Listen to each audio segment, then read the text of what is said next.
One of the most enduring obsessions of the living is the dying. Yeah, death. Why do people have to die? To make life important. That question, what happens to us after we die? Let now the dead come alive.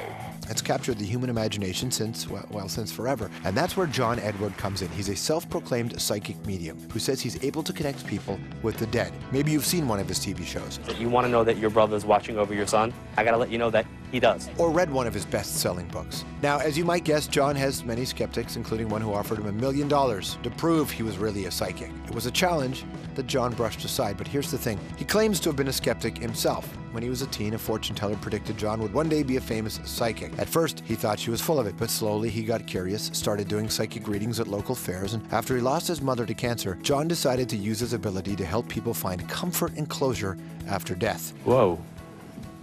I have a September 11th family right in front of me. Now, even though there are many who feel this is all a crock, I don't believe in this talking to the dead. He believes, John, that we all have psychic potential. And that's the premise of his latest book, Infinite Quest, a guide for people looking to tap into their own psychic energy, what he sees as a way to break down the barriers between the living and the dead. You see, to be a medium, you have to be a nosy son of a bitch. Please welcome to the program, John Edward! Hey, man. Good to see you again. Welcome back, dude. Thank you, thank you. How are things? Things are busy. Things are good. I'm really happy to have you back, man. Thank you. I got a huge response from your show. Really? You're a very popular guy. Yeah, all right. Thank you. Plus, you got to think about all the people who are responding to your performance on the show who had already died and were reaching out to you as well. Does that help in the ratings? Well, we got a lot of people who are watching who are live and some who are not. Hey, listen. You take them. Listen, here, the last time John was on the show, though, I'm glad you mentioned that because it started off really weird. Watch this. Sorry? Yep. Pause for 1 second Yep. and adjust John's mic. Okay, sure, yep. Sorry. My apologies, John. That's okay. Yeah, you're getting, I don't know if it's... It worked, but then some dead dude came and moved it down. I zapped these over. He zapped you, really? Yeah. When we tape Crossing Over, I wore 4 mics. Really? On radio stations, I blow headphones. Really? Yeah. It's your energy. Yep. So, you broke all the mics. Last time you were... Are you still breaking mics? We've got multiples They on actually you. have me multiply mic'd. I don't know if you can see this. I have like 4 of them on today, just in case. That's incredible. How have things changed? I mean, the more you get into any job or into any headspace, your relationship with it will evolve. What you do is so interesting to begin with, and to some very bizarre. How has that changed? You know, it's funny. I started this in 1985, and it's been now almost 28 years that I'm doing this. And when I first started as a kid at 15, you know, I had this passion of wanting to be taken seriously and wanting to show people that this is real.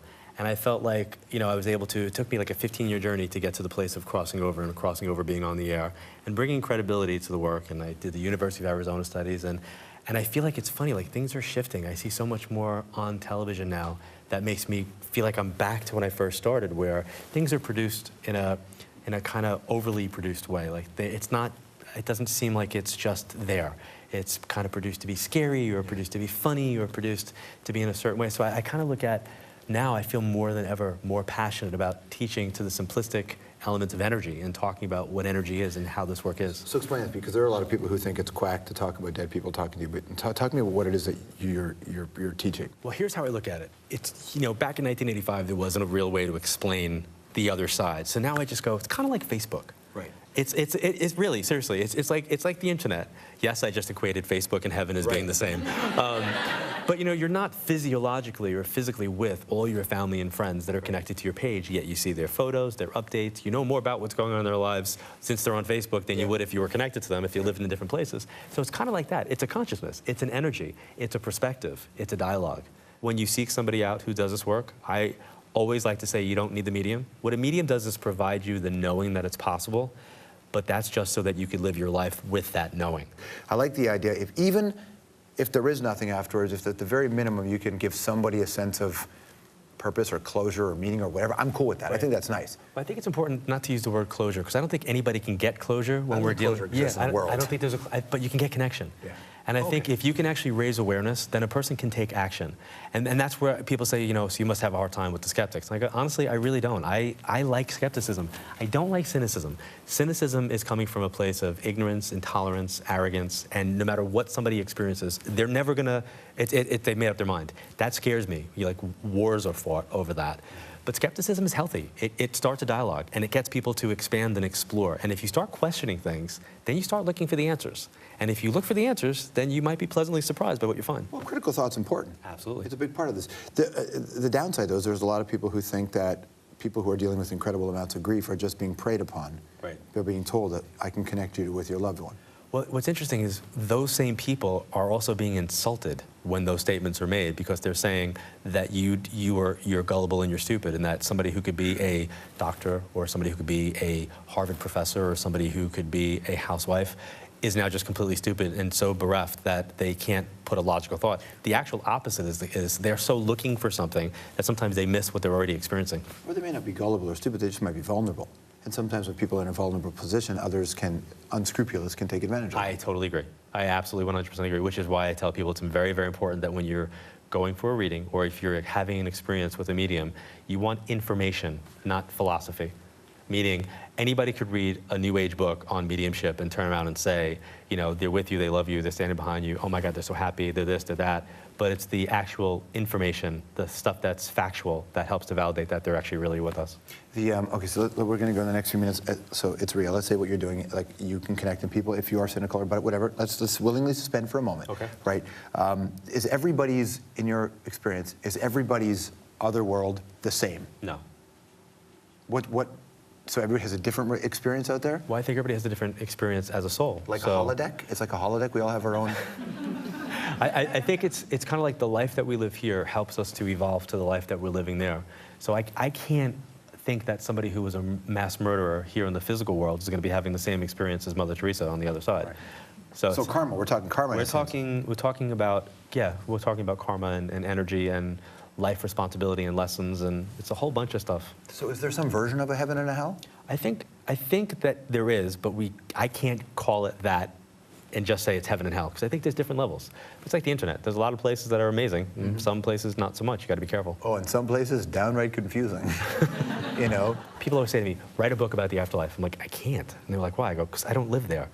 And they say, yeah, but you've been doing this for 20-some odd years. I go, yeah, but I've been going to Australia for the last 10 years, and I go to all the capital cities. I can tell you where to eat.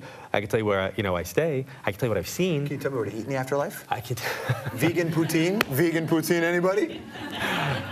No, for me, the afterlife is all about steak and ice cream. All right, but listen, man, if I could do that and keep everything intact, I'm with you. I'm with you. Steak and ice cream. Have you ever been in a really inappropriate situation and heard something? Yes. Having sex? Yes. Come on. Yes. Has it been awesome? Not at that moment.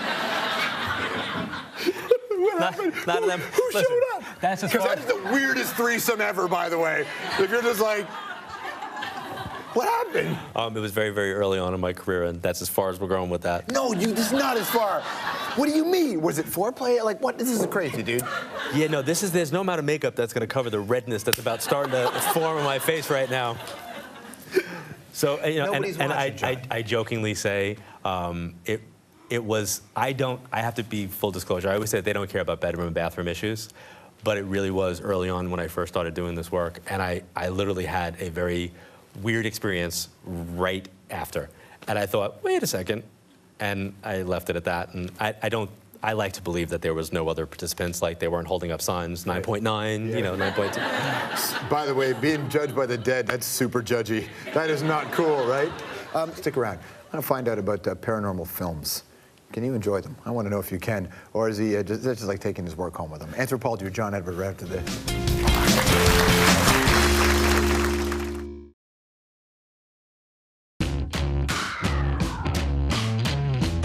Now, let me show you the power of the tarot. Right in the third eye. Give me those stupid cards. John Edward has ripped off one of Miss Cleo's fingers. Okay, I'm seeing. Okay, they're showing me. Are you dealing with a recent separation? Who's doing all this pointing in your life? Who's always dialing the telephone? Is it you? That was my lucky finger, Mr. Edward. You'll be paying for that with your life. Celebrity Deathmatch. John Edward and Miss Cleo. I was so upset, I lost. You lost that fight? I lost to like a 1-900 dial-a-psychic. Not cool. Oh, dude, no, Miss Cleo, she knows stuff. She knows stuff. Have you ever tried to contact somebody's late relative and accidentally come across Winston Churchill? No. Ever come across anybody famous and go, weird, oh my God, that was Tupac? Yeah. Which famous person was it? It was John Lennon. Wait, just randomly? Yeah.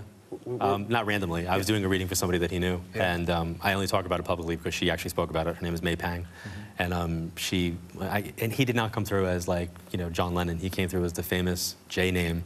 I think who was passed in an accident or a gunshot or something like that. And at the end, she said to me, she said, "Do you want to know who you're talking about?" And I was like, "Was it JFK?" And she's like, "No."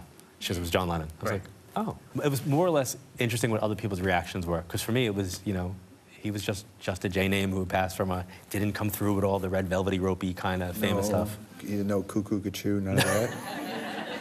None of that. It's interesting because so much of people's day-to-day lives is their identity. It's what we value. And I wonder if all the things we value as human beings are the things we would value then. No. That's the earthly ego side.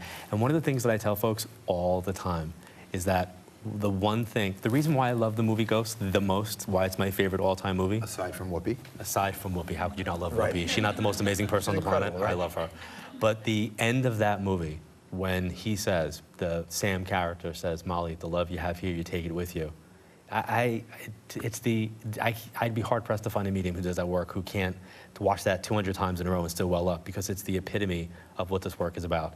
It's like the scene in the movie The Sixth Sense, when the little boy is sitting in the car with his mom, and that's a crazy scene, and he starts talking about the grandmother. Yeah. There's no special effects. There's just a moment of connection. And again, it's like that's one of those moments where it's real. Are paranormal films enjoyable for you, or is that like a surgeon watching ER? It depends upon the film. Yeah? I loved Poltergeist. I know that might sound strange. Not at all, man. I loved Poltergeist. And Ghost is my all-time favorite movie. For real? For real. You talk about wanting to bring credibility to what it is you do. I mean, I imagine those moments being at a psychic fair where people do think you're a joke. What's that like when you go on? Well, you got to think back to 1985, that realm. Yeah. There weren't a lot of... People sought out psychic fairs back then because it was where people came to. It's kind of like knowing where to go. Yeah. That's where they are. Now, no, not really. Because I think it was a place where I learned my craft there, to be quite honest. It's like when you're reading every 15 minutes and you got to read people every 15 minutes and you got to get in, do the reading, get out, disconnect. Get in, do the reading, get out. You learn how to kind of focus on what it is that you're seeing, hearing, and feeling. Yeah, but dude, there's got to be residue, man. Human beings, we're cellular, so we take in so much.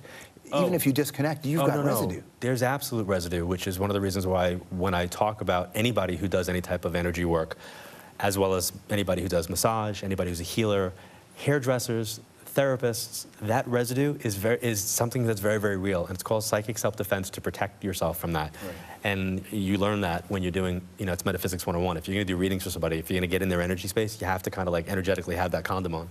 One of my favorite things about, I know he said it,